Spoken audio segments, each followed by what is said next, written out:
सुना आपने, एक साइंटिस्ट शहीद हो गए। ये साइंटिस्ट कोई इसरो का रॉकेट या डीआरडीओ की मिसाइल नहीं बल्कि बम बना रहे हैं। ये वीडियो देखिए। ये वीडियो भुवनेश्वर की है, वहां की एक कॉलोनी में जहां एक किराए के मकान की छत पर क्रूड बॉम्ब बनाया जा रहा था और बनाते बनाते ही वह फट गया। छत पर अचानक जोर का धमाका हुआ और पूरे एरिया में अफरा तफरी मच गई।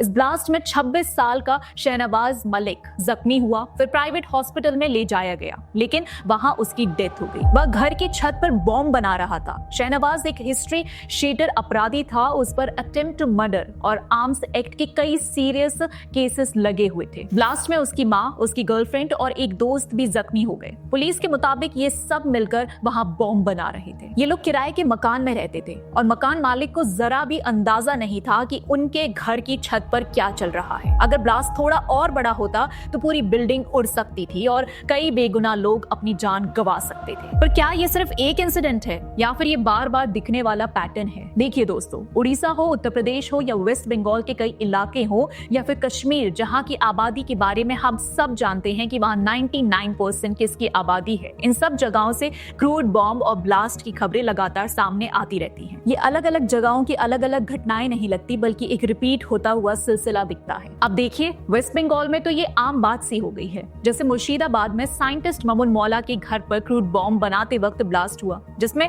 ममुन मौला और को साइंटिस्ट शकीरुल सरकार की मौत हो गई। पूर्वा बर्धमान कटवा में बरकत कारीगर की भी इसी तरह जान चली गई। साउथ 24 परगनाज में कलम शेख भी बॉम्ब बनाते वक्त घायल हुए। वेस्ट बंगाल का हाल काफी सीरियस बताया गया है। एक रिपोर्ट के मुताबिक पिछले 30 सालों में कम से कम 565 बच्चे क्रूड बॉम्ब से मारे गए या जख्मी हुए। वहां इन बॉम्ब्स को पीटो कहा जाता है, जिसमें कील, कांच और लोहे के टुकड़े भरे होते हैं ताकि ज्यादा नुकसान हो। ये अक्सर इलेक्शंस या दुश्मनी के दौरान यूज होते हैं। हर कुछ हफ्तों में एक बच्चा शिकार हो जाए, ये वहां की आम बात सी लगती है। पर ये सब आपको सो कॉल्ड हिपोक्रेट इन्फ्लुएंसर शायद ना बताएं, क्योंकि ममता दीदी का सिस्टम ही कुछ ऐसा है। अगर जम्मू एंड कश्मीर की बात करें तो वहां लश्कर तैयबा और जैश ए मोहम्मद से जुड़े लोग कई बार अपने ही आईईडी संभालते वक्त मारे गए। कई केसेस में एलईटी के ऑपरेटिव्स प्रीमेच्योर ब्लास्ट का शिकार हुए, लेकिन इन्वेस्टिगेशन चलने की वजह से अक्सर नाम पब्लिक नहीं होते। अभी recent Delhi red fort blast में भी यही हुआ था। डॉक्टर उमर नबी तो शायद याद ही होंगे कि ऊपर उनका जाना